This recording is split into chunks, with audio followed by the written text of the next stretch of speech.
Hi, everyone. My name is Alyssa Andrews, and I'm with the National Sports Media Association. And today I'm interviewing Mr. Richards. Mr. Richards, how are you doing today? Great. Thanks, Alyssa. That's good. That's good. So before we get started, can we get a little bit of background information on you? I've been working with ESPN since 2010, so I've had a good run at ESPN. And prior to that, I worked at two newspapers in New York. I worked at the New York Daily News for about 14 years, and prior to that, I worked at Newsday from right out of college to until the time I worked with the Daily News. So I've been really lucky. I've worked for three really, really good media outlets. Yeah, that's good. And what got you first interested in sports journalism? Well, I was really lucky because I've known since I was probably in junior high school, or maybe when I was 14 or 15 years old, that I wanted to do this. So I was really like on a pretty narrow focus. And I also like to play sports too. But I think when I got to high school, I realized that I wasn't going to be the center fielder for the New York Mets, that I was never going to be good enough to do something like that. So I channeled that sports passion into writing. And so really from high school through college, all the way through my professional career, I've been really just focused on sports writing. It's always been a passion. And after all these years, I still enjoy doing it. That's great. And you said you played sports in high school. What sports did you do? It was mostly baseball. Yeah, baseball, a little bit of soccer up until junior high school. And I still play, believe it or not. I'm in like the Sunday morning softball leagues, with my friends. And so I try to keep active doing stuff like that along with golf. But, I loved baseball. I thought when I was a little kid that I was going to be playing for the New York Mets. And, that reality hits you when you see how good everyone else is in high school. And you're like, there is no way I am going to be able to do this. So I'm going to go to the games in the press box and write about it and do things like that. Definitely, definitely. And as for you covering the NFL, how did that kind of get started? Been covering the NFL on a full-time basis since, believe it or not, 1989. So it's been a really long run. I've been covering the Jets mostly. And I was thought I loved college basketball, and I thought that would be my kind of my path. And I was covering St. John's basketball, men's basketball for Newsday. Really enjoyed that. But then there was an opening to do some NFL stuff. And I said, sure, I'll try that. And one thing led to another. One of our writers left to go to Sports Illustrated at Newsday. And so that opened up a spot. And I got on the Jet beat at a very young age, pretty much just out of college, which is a little unusual at a big newspaper. But I really enjoyed it. I love football, even though I never played. I love football. And I've been doing it for a really long time. I think I am definitely the longest person in history who's ever covered the Jets. I've been doing it for 35 years. And I think across the country, I am probably one of the top two or three longest tenured beat writers on any team in the NFL. That's amazing. So what does a typical day look like as an NFL reporter?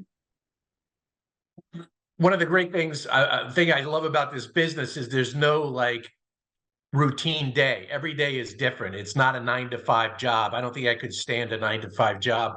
So during the NFL season, it's not a long day. Like typically the big days, like we cover Wednesday, Thursday, and Friday. We're out at the team facility. We watch practice. We talk to the coach. We go into the locker room after the practice and interview players. And so that's a day that goes from anywhere from 10 in the morning to 6 o'clock at night or 7 o'clock at night. Sunday's a long day. Sunday, I get to the stadium around 9 in the morning if the game starts at 1, and I usually don't leave the stadium till about 8 or 9 o'clock at night. So that's a really full day on Sunday. And of course, if you're traveling, you have to you fly in on Saturday and then fly out the next morning. So the games are a long day. But the game days are the fun days. The practices can get a little tedious, but the game days are the fun days. Definitely, definitely. And are there any memorable stories you would like to share?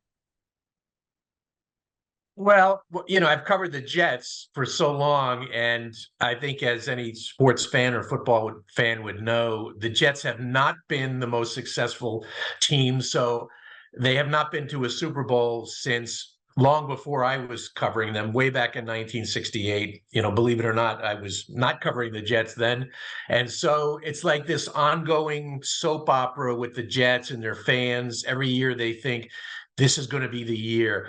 And more often than not, they have a crushing disappointment. For instance, last year, there was so much hype about Aaron Rodgers going to the Jets. This is the year they're going to the Super Bowl. And of course, I'm sitting in the press box, first game of the year, Monday Night Football. They're playing the Buffalo Bills. The place is electric. The crowd is sold out. They're flashing all these lasers and the pregame introductions. Everything's awesome. And on literally the fourth play of the game, Aaron Rodgers tears his Achilles tendon and he's done for the year. And so you could just feel like the whole mood of the stadium just sag. Now, the Jets ended up winning that game in overtime, but we all knew their season was over. And so I think that's not a story Jet fans like to hear because it was just so crushing and so demoralizing. But I think it's kind of the plight of the Jets fan. And I enjoy covering that because I feel like someday they're going to make it to the Super Bowl. And when they do, that'll be a crazy, crazy story. And then what advice would you give an aspiring sports journalist?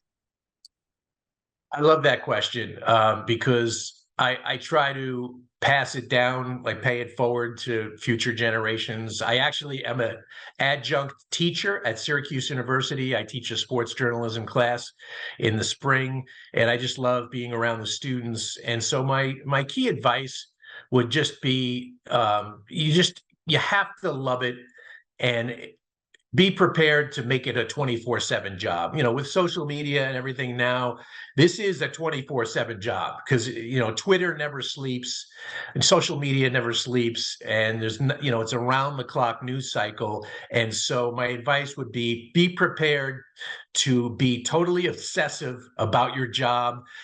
Be prepared to live it. You may have to put some other things on hold, maybe your social life a little bit. You just have to have full 100% focus into this job. And if that's not for you, that's okay. Maybe it's not for you and you could go into something else, but I would say just dive in with everything you have and give it everything you have because it's going to be kind of one of those jobs that sort of consumes you. Well, thank you so much for allowing me to interview today. And congratulations on your 2024 National Sports Media Association Award. And I hope I you have a really great day. appreciate it. Yep. Thanks. Appreciate it, Alyssa. Thanks. Thanks.